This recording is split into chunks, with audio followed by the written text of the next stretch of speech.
So this is Ronald Shaw with FTT 221, April 28th, 2025. And we are lapping scope rings and final alignment for the scope. And before we begin, we are going to use my AR-15.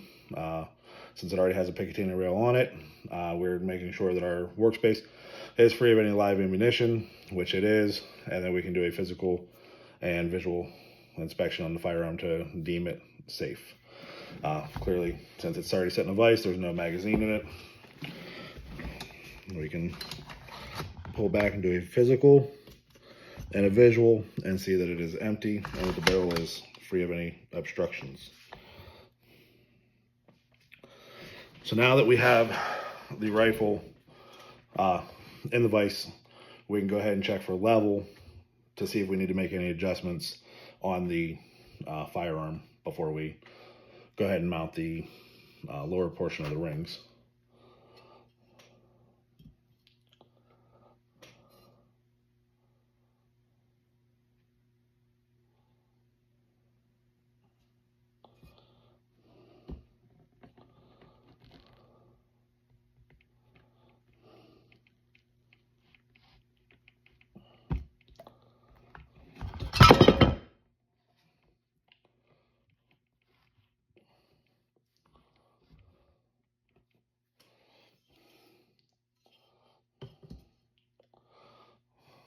And we are now level.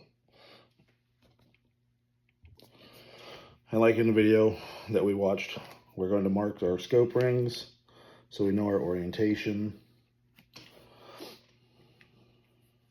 And then we can go ahead and take our Torx wrench. Back those screws out.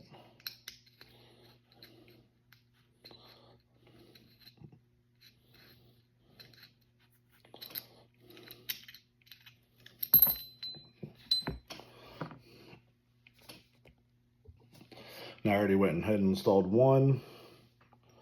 Go ahead and install the second one.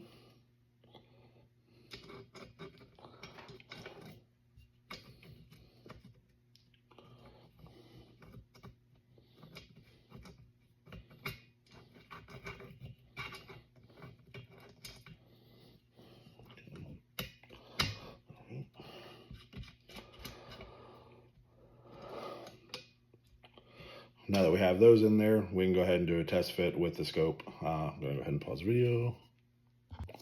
Now that we've unboxed the scope, we can go ahead and set it in our scope rings to see the orientation and the fit.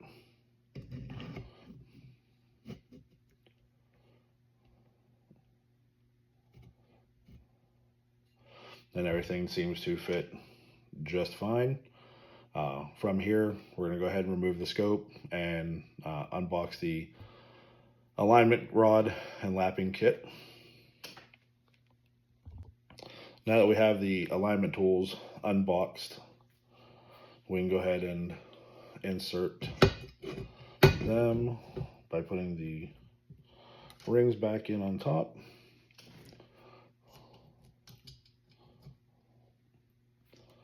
And with these, you'll want to tighten them down alternately.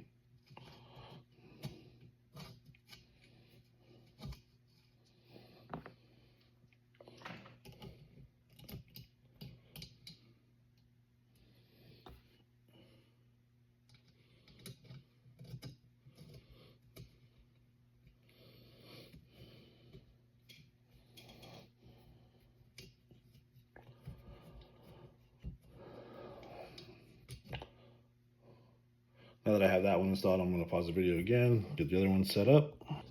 All right, there now we have the alignment tool set up, and after having everything tightened down, looking at the alignment tool, we can definitely see that it is pretty spot on. They are directly across from each other. I do not have them touching, but for the purpose of the video and the learning experience, we're going to go ahead and lap the rings so we can demonstrate how that is done. I would still recommend lapping the rings anyway upon installation of a new optic on a firearm. So I'm going to go ahead and remove these rings and get set up for the lapping procedure.